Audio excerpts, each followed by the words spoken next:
Hey guys, this is me again. You know that I just posted the Granada War of Spain in the 15th century?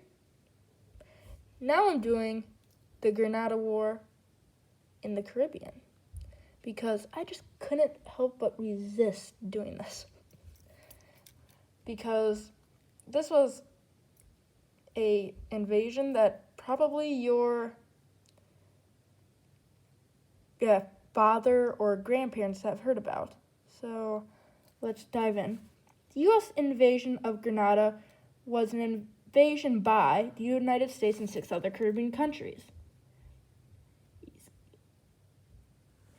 And the objective was to take out the communist government led by Houston Austin and supported by Cuba and the Soviet Union. After Grenada's independence in 1947, a coup in 1979 by Maurice Bishop overthrew the government. But then in 1983, due to concerns about his performance, he was killed and overthrown by Houston Austin in a power struggle. After this coup, Ronald Reagan felt concerned about the safety of 600 U.S. medical students on the island and did not want a repeat of Iran when they took hostages in the U.S. Embassy. And this assault was by the U.S. and Jamaican forces when they did an airborne assault on Port Salines Airport and a naval invasion in the northern part of the island. The invasion was criticized by many countries, including the UK, also with the UN proclaiming it was a violation of international law and voted in a vote of 108 to 9. Also, on October 25th, the Grenadans have Thanksgiving Day to give thanks to the United States for taking out the communist regime.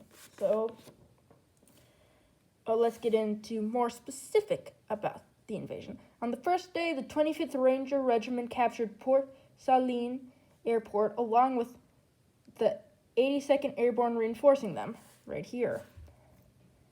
The 2nd Battalion and the 8th Marine Regiment landed and took control of Pearl Airport, right here in parts of the northern part of the island.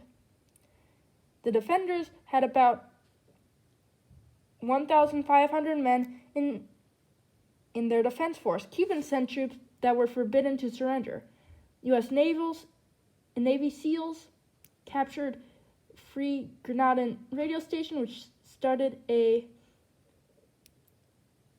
broadcasting stuff and putting psychological warfare on. On the second day, areas around Salines Airport were secured along with a Cuban failed counterattack. Marines also rescued the 233 American students from Grand Años. On the third day of the invasion, American forces advanced on the capital, and in the following days, the rest of the resistance stopped. This invasion was to keep Grenada from turning into another Cuba. And also, a fun fact with Grenada is that, you know how they have the British crown and everything, and like the king or queen at the time on British money? Grenada stayed with the Commonwealth even though they're communist. And you're probably thinking right now, like, why would they do that? It's all about overthrowing the monarchy. It's all about doing all that, like killing the Tsar in Russia. But they just didn't see the point in doing that right now. And just didn't mind it at all. So they weren't really on that aspect. So Grenada resistance was pretty much over by the third day. Then also up here you might be thinking, like, how many people were guarding this island right here, which has one big town. Well, 19 people were guarding that, and they surrendered pretty soon after, without a fight.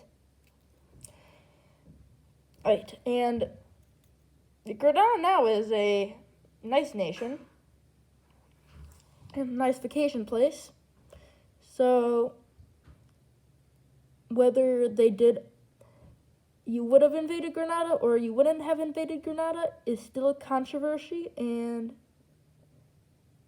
you can think about that for yourself. Historical Mapper up. Bye.